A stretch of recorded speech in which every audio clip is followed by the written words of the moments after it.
7-Up Gold was a flavor of 7-Up that was introduced in 1988 and discontinued in 1989. Thank you for your suggestion.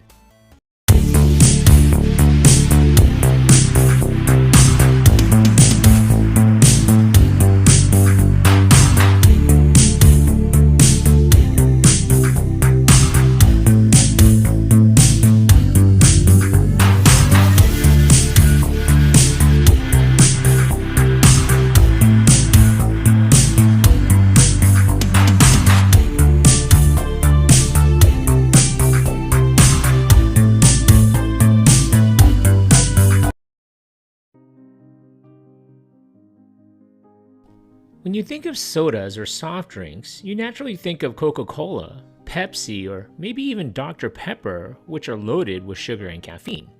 When it comes to the alternative, you may think of the clear variety, without the caffeine, 7-Up. In 1986, a dramatic change happened at 7-Up. They merged with Dr. Pepper. It was now a new company made from two storied American brands that just had a big success with a new product, and they wanted to keep the good times rolling. Instead of researching a new product or adding more flavors to 7-Up, they decided to try an unused recipe that had been cooked up over at Dr. Pepper. The company had high hopes for a new flavor that would capture 1% of the cola market, which at the time was $26.6 billion in 1988. The unusual concoction wasn't a cola, but it wasn't what people expected from 7-Up. 7-Up Gold was naturally spiced cinnamon ginger flavor of 7-Up that went against the 7-Up marketing slogan, "Never had it, never will," referring to the caffeine or lack thereof in all of its 7-Up products. 7-Up Gold distinguished itself as the one with caffeine, while most of the products that 7-Up marketed, aside from the new Cherry 7-Up that was introduced around the same time, was the clear Uncola. 7-Up Gold wasn't exactly gold or clear, instead it was a cola-like amber color with maybe just a tinge of red, more in the spirit of a ginger ale than a true Coca-Cola or a Pepsi. Most people who drank it while it was available described it as spicy, a combination of sweet cinnamon spice and ginger. The packaging was really nice, red cans with white lettering, accented with gold. They really popped. The red can was nice, but they also sold a diet variation of the drink sweetened with aspartame. That can was equally striking with a white body with gold and red highlights. They used the term gold not as a description of flavor or packaging, but instead because they thought it would make people think premium. 7-Up Gold and its Diet 7-Up Gold alternative was first introduced in 1988 in many markets across the United States.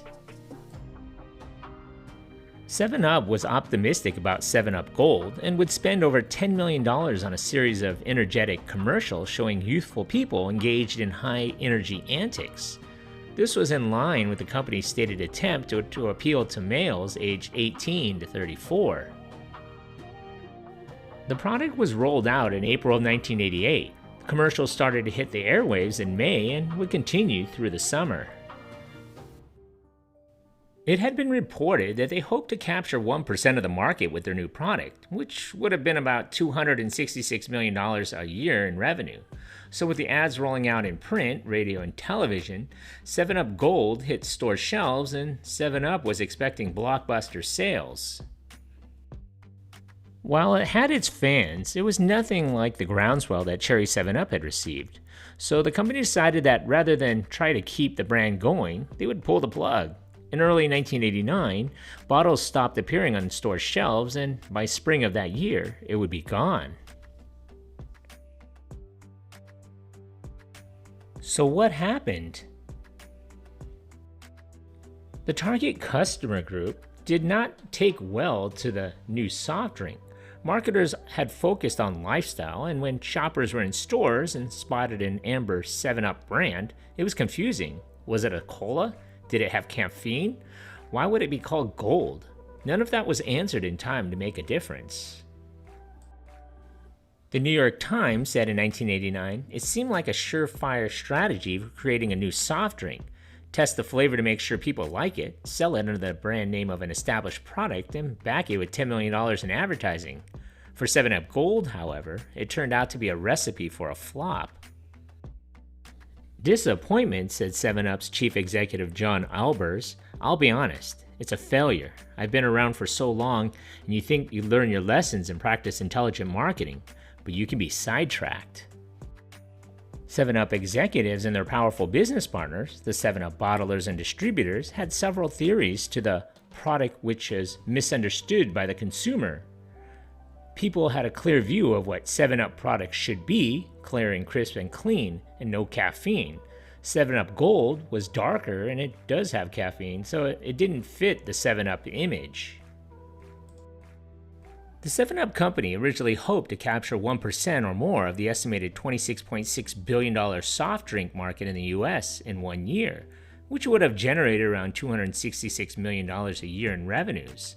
But 7-Up Gold had only 1/10 of 1% of the market.